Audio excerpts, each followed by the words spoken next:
Hello friends, today we are going to see the topic the basics of recursion.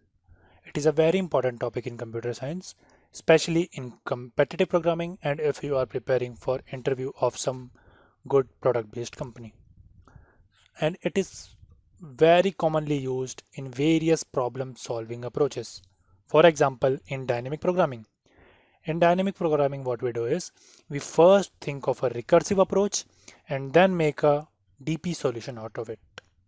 Similarly, in backtracking, what we do is we first think of a recursive approach and then eliminate the cases which do not lead us to a particular solution.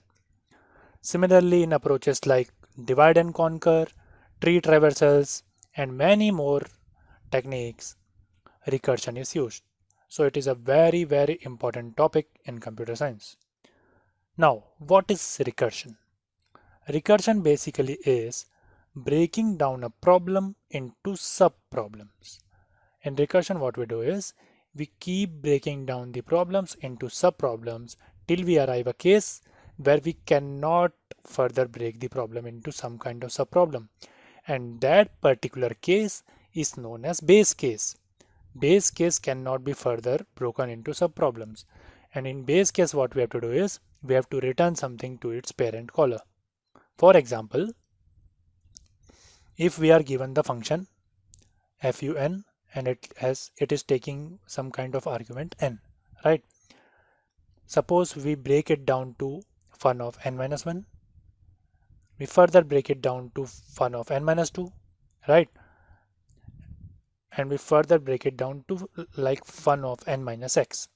Now suppose fun of n minus x we cannot break it further. So this particular case will be base case for us. And here we'll have to explicitly return something to its parent. So here what we'll do is we'll return some kind of result to the parent. Here who is the parent? Fun of n minus 2. So this base case will return some kind of result to fun of n minus 2. Similarly, fun of n minus 2 will return some kind of result to its parent, which was fun of n minus 1. Fun of n minus 1 will return the result to fun of n, and finally fun of n will return the required result which we wanted. So this is overall what recursion is. Let's have a look at an example. We all know what a factorial problem is. A factorial of a number is multiplication of all the natural numbers from 1 till that particular number, right?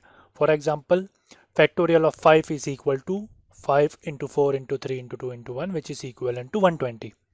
So here we can see that factorial of 5 can be easily written as 5 into factorial of 4. This particular section is factorial of 4, right? Similarly, we can break the factorial of 4 into factorial of 3. We can break factorial of 3 into factorial of 2. Factorial of 2 can be written as 2 into factorial of 1. Factorial of 1 can be written as 1 into factorial of 0, and then finally factorial of 0 will be called. Now we know that factorial of 0 is always equal to 1 and factorial of negative numbers cannot be calculated, right? So here factorial of 0 will be our base case and it will return 1. Why? Because factorial of 0 is always equal to 1. Now it will return 1 to its parent caller.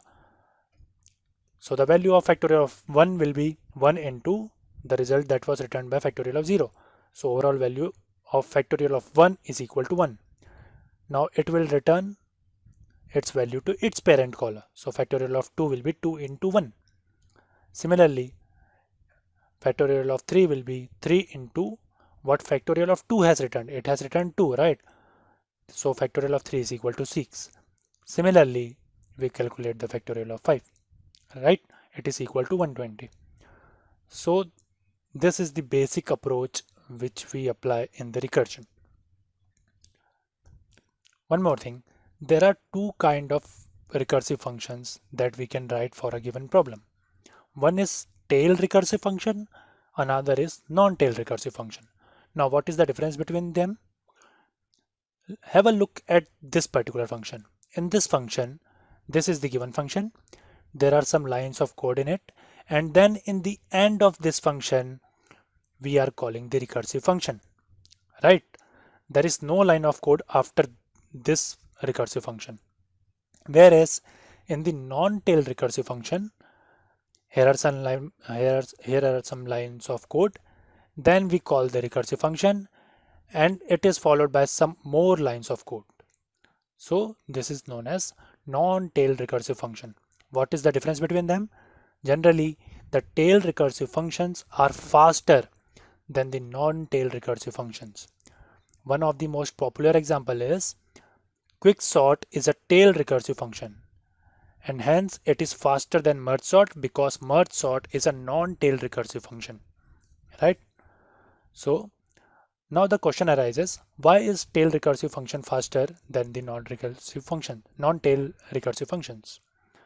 The reason is tail call elimination, which is done by compiler.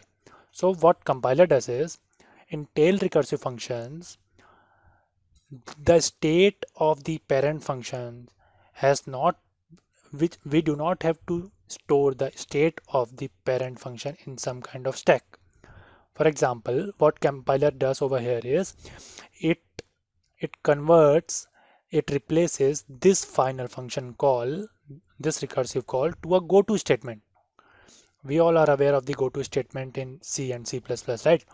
So what compiler does is it eliminates this recursive function call and it replaces it with the goto statement.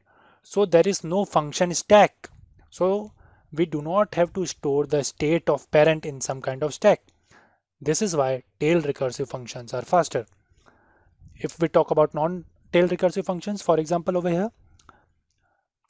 here we are calling the recursive function, right? And after that, this parent function has to do some other operations too. So we will have to store the state of the parent function in some kind of function stack.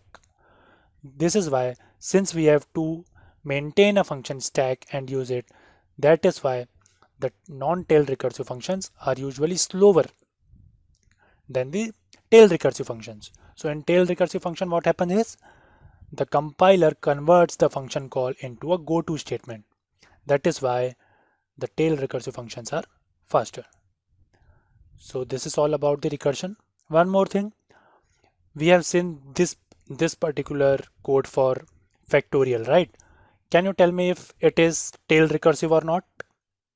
Here we can see that we are calling the child function at the end of the parent function. Is it a tail recursive function? No, it's not. Why? Because here also we have to keep the state of parent. Why? Because once we have some result from this child function, we have to use this particular result for doing some other operation. What is this other operation? N multiplied by whatever result we get from this recursive function. So whenever we get any return value from this function, there are some other operations that have to be done. There is a multiplication operation that has to be done after return. So this particular function was not a tail recursive function. So in general, what should we try to do is we should try to make a tail recursive function if we want our function to execute faster. This is all about the introduction to recursions. I hope I could help you. In the further videos, in the upcoming videos, I'll be coming with some competitive programming problems that can be solved using recursion. Till then, thank you very much, and if you like this video, then please like it and subscribe to my channel. Thank you.